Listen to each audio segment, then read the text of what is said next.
আপনারা কি কখনো ভেবে দেখেছেন গাজরের মধ্যে মাত্র এক বাটি বেসন দিয়ে এমন রেসিপি তৈরি করা যায় ঘরে থাকা সামান্য কিছু উপকরণ দিয়ে একদম কম সময়ে? না তো হালুয়া, না বোরিং কোনো সবজি। Makar Sankranti special ধামাকাদার recipe. তাহলে আর দেরি না করে চলুন দেখে নেওয়া যাক। নমস্কার বন্ধুরা, মিঠুস ওভেনে আপনাদের সবাইকে স্বাগত জানাই। আজ আমি আরও একটি নতুন ভিডিও নিয়ে চলে এসেছি আপনাদের সামনে। আজকের রেসিপিটা তৈরি করার জন্য লাগবে আমাদের গাজর। এখানে আমি দু রকম কালারের গাজর নিয়েছি। আপনাদের ঘরে যেই রকমই থাকুক সেটা দিয়ে তৈরি করতে পারবেন। আমার ঘরে এইরকমই ছিল, তাই আমি নিয়ে নিয়েছি।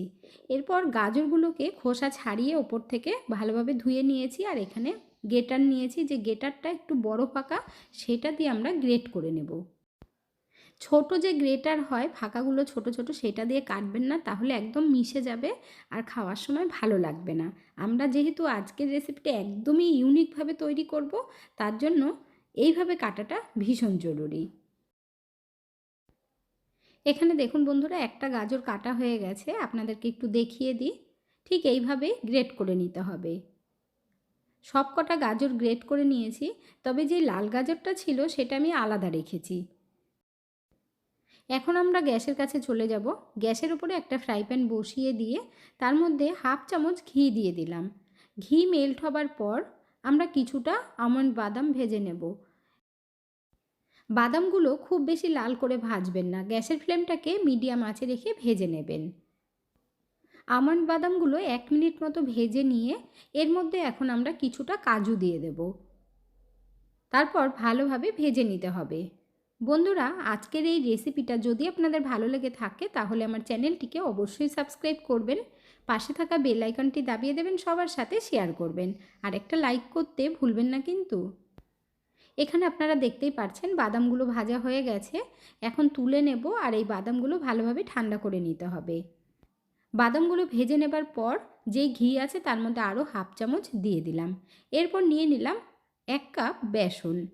বেসনটা আমরা খুব ভালোভাবে ভেজে নেব, তবে গ্যাসের ফ্লেমটাকে বাড়িয়ে দিয়ে ভাজবেন না, তাহলে কিন্তু একদম কালার এসে যাবে, বেসনটা ভাজা হবে না।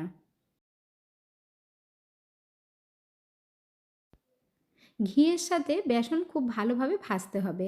আর দেখুন ভাজতে ভাজতে কত সুন্দর কালার চেঞ্জ হয়ে যাচ্ছে। এইভাবেই বেসন ভেজে নিতে হবে।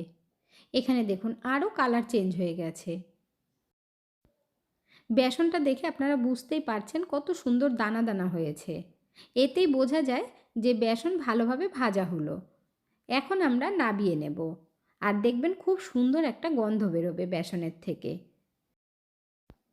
বেসনের অনেক রকম রেসিপি আপনারা তৈরি করে খেয়েছেন, তবে আজকের রেসিপিটা সম্পূর্ণই আলাদা। ফ্রাই প্যান পরিষ্কার করে নিয়ে এখন এর মধ্যে 1 চামচ পরিমাণে ঘি দিয়ে দিচ্ছি। ঘিটা একটু বেশি লাগে, তাহলে খেতেও খুব ভালো লাগবে। ঘি যখন ভালোভাবে মেল্ট হয়ে যাবে তখন আমরা এই ভাজা বেসনের থেকে 2 চামচ মতো দিয়ে দেব। তারপর ঘিয়ের মধ্যে ভালোভাবে মেল্ট করে নেব। খুব বেশি গ্যাসের ফ্লেম বাড়িয়ে দেবেন না, এই সময় কিন্তু গ্যাসের ফ্লেমটাকে একদম লো আঁচে রাখতে হবে। আর আপনারা দেখতেই পাচ্ছেন কত সুন্দরভাবে মেল্ট হয়ে গেছে। এখন এর মধ্যে আমরা গাজর দিয়ে দেব।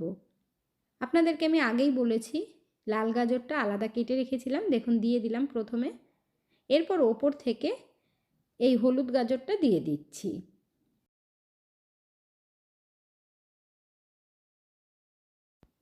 সব গাজরগুলো দেওয়া হয়ে গেলে ওপর থেকে আবার দিয়ে দেব বেসন, তবে খুব বেশি দেওয়া যাবে না, 1-2 চামচই দিতে হবে।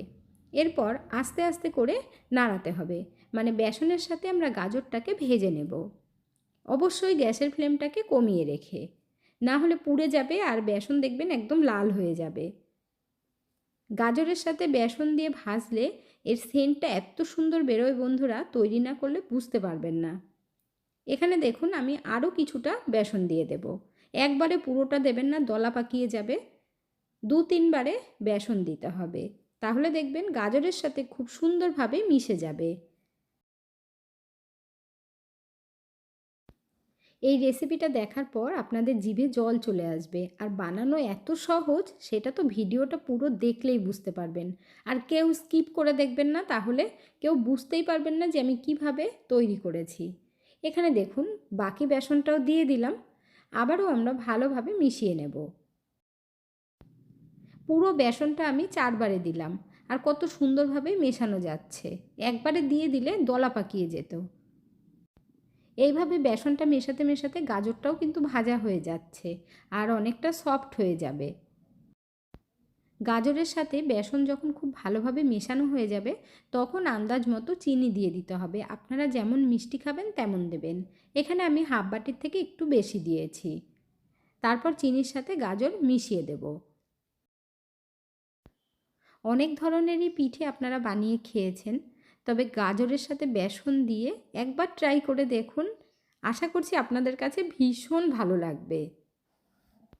চিনিটা মিশিয়ে দেবার পর এখানে আমি হাফ কাপ দুধ দিয়ে দিলাম। এতে করে গাজরটাও একটু সিদ্ধ হয়ে যাবে, চিনিও তাড়াতাড়ি মেল্ট হয়ে যাবে। এখানে আমি যে লিকুইড দুধ ব্যবহার করেছি, 4 চামচ মিল্ক পাউডার উষ্ণ গরম জলে দিয়ে মিশিয়ে নিয়ে তারপরে দিয়ে দিলাম। চাইলে আপনারা এই সময় মিল্ক পাউডার আলাদাভাবে দিতে পারেন। এখানে দেখুন চিনি মেল্ট হতে লেগেছে। এই সময় আমরা 4 থেকে 5 মিনিটের জন্য ঢেকে দেব। আর দরকার মতো একটু নাড়িয়ে নেবেন, না হলে যেহেতু বেসন দেওয়া আছে লেগে যেতে পারে। ততক্ষণে আমরা বাদামের পাউডার তৈরি করব। এখানে দেখুন সবকটা বাদাম দিয়ে দিয়েছি। এরপর হালকা হালকা করে মিক্সিটাকে ঘুরিয়ে নিতে হবে। একটু দানা দানা থাকবে, একদম যেন পাউডার না হয়ে যায় পুরোপুরি। এখানে আপনাদেরকে দেখিয়ে দিচ্ছি দেখুন। এখন এই বাদামের গুঁড়োটা আমরা সাইডে রেখে দেব। 4 মিনিট বাদে আমি ঢাকনাটা তুলে নিচ্ছি, আর মাঝখানে একবার নাড়িয়েও দিয়েছিলাম। এখানে দেখুন নাড়ানোতে আপনারা বুঝতেই পারছেন কত সুন্দরভাবে চিনিটা মেল্ট হয়ে গেছে, আবার শুকিয়েও এসেছে। এর মধ্যে এখন বাদামের গুঁড়ো দিয়ে দেব। এতে করে টেস্টটা দুর্দান্ত হবে। আর আপনারা দেখে বুঝতেই পারছেন গাজরগুলো কিন্তু গোটা গোটা রয়েছে। একদম গলিয়ে ফেলবেন না, তাহলে ভালো লাগবে না। আর এই গাজর বেসনের রেসিপিটা তৈরি করতে খুব বেশি টাইমও লাগবে না, খুব তাড়াতাড়ি হয়ে যাবে। গাজরের হালুয়া বা ক্ষীর বানাতে গেলে অনেক টাইম লেগে যায়, তবে এই রেসিপিটা বানাতে খুব কম টাইমে হয়ে যাবে। এখানে দেখুন আস্তে আস্তে বেশ ডোয়ের আকারে এসে যাচ্ছে। অনবরত নাড়াতে থাকবেন, না হলে নিচ থেকে লেগে যাবে বা পুড়েও যেতে পারে। আর গ্যাসের ফ্লেমটাকে একটু কমিয়ে রেখেই কাজটা করতে হবে। বন্ধুরা, আপনারা কে কোথা থেকে ভিডিওটি দেখছেন অবশ্যই কমেন্ট করে জানাবেন, তাহলে আমিও বুঝতে পারবো আমার বন্ধুরা কোথা থেকে দেখছেন। আপনারা সকলেই এত সুন্দর সুন্দর কমেন্ট করেন, আপনাদের কমেন্টগুলো পড়তে আমার ভীষণ ভালো লাগে। এইভাবেই আমাকে পাশে থেকে সাপোর্ট করার জন্য অসংখ্য ধন্যবাদ। এখন আমি কিছুটা তুলে নিয়ে আপনাদের দেখিয়ে দিচ্ছি। দেখুন কত সুন্দর দলা পাকিয়ে যাচ্ছে। আমাদের কিন্তু এই ডোটা রেডি হয়ে গেছে, তবে গ্যাসের ফ্লেমটা বন্ধ করে দিয়ে কিছুক্ষণ নাড়াতে হবে। এখন এর মধ্যে আমরা খুব সুন্দর সেন্ট হওয়ার জন্য বা দোকানের মতো যাতে মনে হয় তার জন্য দিয়ে দিচ্ছি জায়ফল। জায়ফলটাকে একটু গ্রেট করে দেবেন, এতে করে মনে হবে যেন আপনারা মার্কেট থেকে কিনে এনেছেন। জায়ফলের সেন্ট ভীষণ স্ট্রং হয়, তার জন্য কিন্তু হাফ চামচ পরিমাণে দেবেন, খুব বেশি আবার দিতে যাবেন না। এখানে দেখুন আমি অর্ধেকের থেকেও কম দিয়েছি। এরপর ভালোভাবে মিশিয়ে নিতে হবে। মকর সংক্রান্তি স্পেশাল এই রেসিপিটা আপনারা ঘরে যদি তৈরি করে নেন তাহলে দেখবেন মার্কেট থেকে অনেক বেশি দাম দিয়ে আর কিনে আনতে হবে না। গাজর আর বেসনের মিশ্রণটা আগের থেকে আরেকটু টাইট হয়ে গেছে নাড়াতে নাড়াতে। এখন আমরা নাবিয়ে নেব সেট করার জন্য। এখানে আমি একটা নিয়েছি কেক টিন, আর কেক টিনের মধ্যে একটা বাটার পেপার লাগিয়ে নিয়েছি, আর তার মধ্যে একটু ঘি লাগিয়ে এরপর দিয়ে দিতে হবে। কেক টিন যদি না থাকে বা বাটার পেপার না থাকে, যে কোনো প্লেটের মধ্যেও আপনারা সেট করতে পারেন। সেই ক্ষেত্রে একটু তেল বা ঘি লাগিয়ে নেবেন। এরপর ভালোভাবে সেট করে দেব। গাজরের হালুয়া বা ক্ষীর খেতে সবাই পছন্দ করেন, কিন্তু আবার অনেকে আছেন গাজরের হালুয়া খেতে একেবারেই পছন্দ করেন না। তারা যদি এইভাবে বেসন দিয়ে তৈরি করেন দেখবেন খাওয়ার পর মনে হবে আবার বানিয়ে খাই, আর আপনারা কয়েকদিন রেখেও খেতে পারবেন।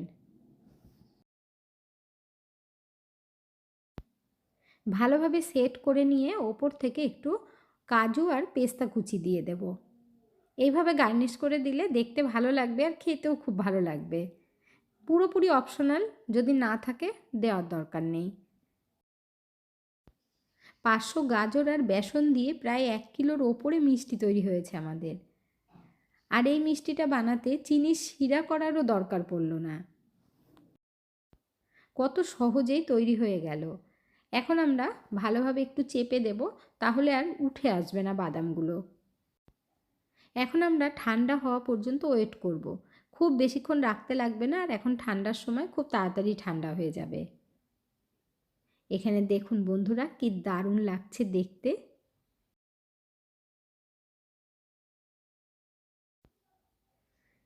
একদম ভালোভাবে যেমন ঠান্ডা হয়েছে তেমন জমেও গেছে দেখুন। এখন বাটার পেপারটা ধরে তুলে নিলেও হবে, কিংবা একটা প্লেট ওপরে দিয়ে উল্টে দিলেও হবে। আপনাদের যদি মনে হয় আরও কম ঘি দিয়ে তৈরি করবেন, সেটাও কিন্তু পারবেন, কোনো অসুবিধা হবে না। বাটার পেপারটা উঠিয়ে নিলাম, দেখুন কি দারুণ লাগছে। এখন আমরা কেটে নেব, আর কালারটাও কি সুন্দর হয়েছে দেখতে। কাঁচা গাজরের মধ্যে বেসন দিয়ে এমন রেসিপি না তো এর আগে আপনাদের কখনো দেখা হয়েছে, না খাওয়া হয়েছে। তাই আর দেরি না করে ঝটপট আপনারাও বানিয়ে ফেলুন।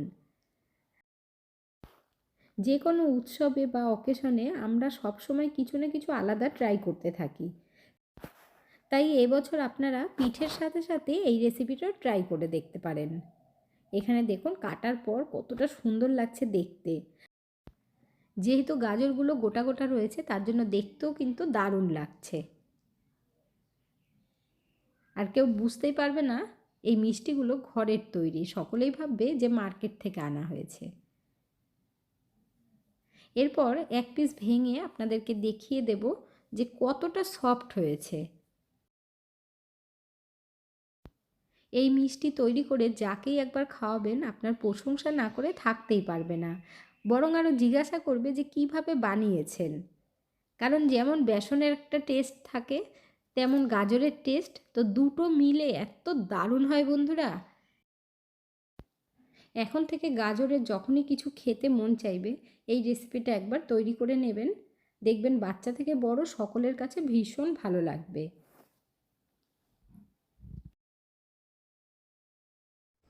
আজকের ভিডিওটা আপনাদের কাছে কেমন লাগলো অবশ্যই কমেন্ট করে জানাবেন।